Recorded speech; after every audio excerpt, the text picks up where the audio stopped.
Now let's take this technique up onto the tissue. First, tie a slip knot nice and low, so about hip height or maybe a little bit lower. We're starting really low. So tie your slip knot, get in, and bring the knot as low onto your back as possible. Kind of sit into it so that the knot is nice and low. Hold your hollow body so my back is nice and long and flat, and then lay into it like this. I've got a little weight on my feet.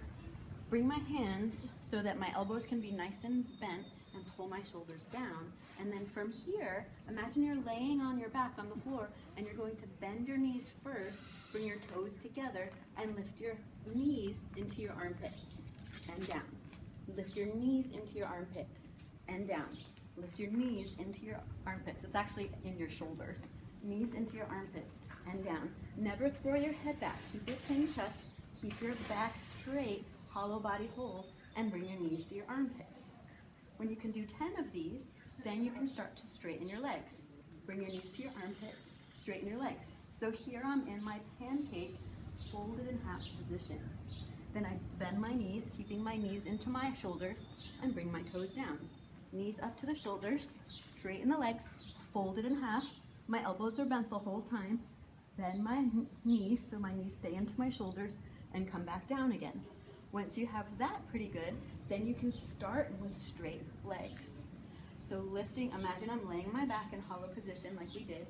Now I'm going to pull into my arms, lift my legs so that my knees are in my shoulders, folded in half, and then back down again with my legs.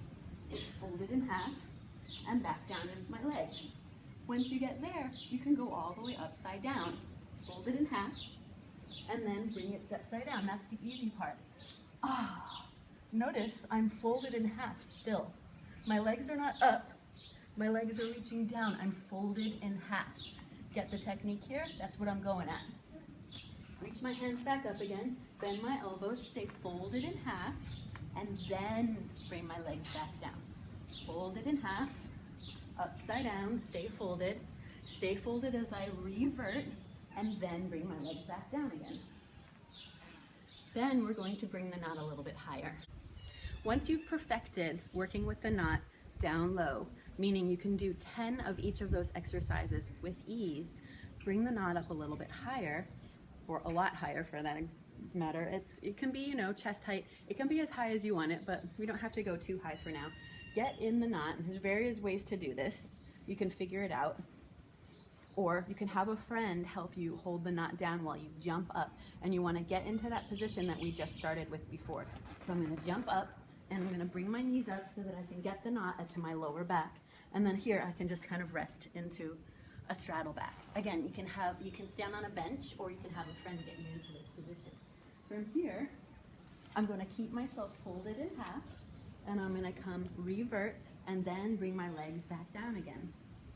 Fold it in half, invert, revert, keeping it folded in half, and then bring my legs back down again. If this gets to be too much, go back to the bent knee. Bend your knees up to your shoulders, straighten as you fold backwards, stay folded in half, bend your knees, keep your knees up to your shoulders, and bring them back down again.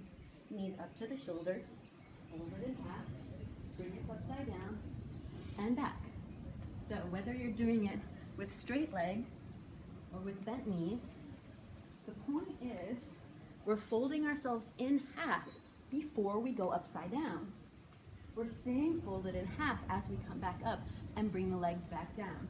So the legs are doing so much of the work. The legs that are so connected to this core are taking at least half of the work, and the arms don't have to do as much.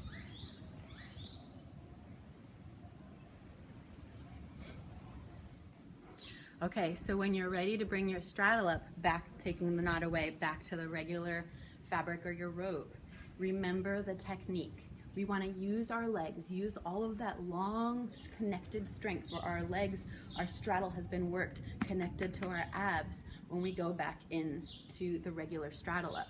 So remember our arms, remember how much our arms stayed bent and stayed secure. They didn't do much until we got upside down, and then we go to straighten our arms to bring our booties all the way up and our heads down, inverting. So we're gonna try that same thing here, the same technique. I'm gonna go slow at first. So I'm gonna start with my arms nice and low, so my elbows come down and towards my ribs, and I'm gonna lift my legs. I'm gonna go upside down as I lift my butt up, and then I'm gonna stay folded in half, and then bring my legs back down. Same thing with straight legs. I'm gonna pull, lift my legs, straighten my arms as I bring my booty up, bend my elbows to keep my legs lifted, and bring my legs down. That's hard. It's hard to do. So do all those other exercises first, and then come back to this. And remember, the goal is to be able to do 5 in a row with straight legs eventually. Work your way up to it.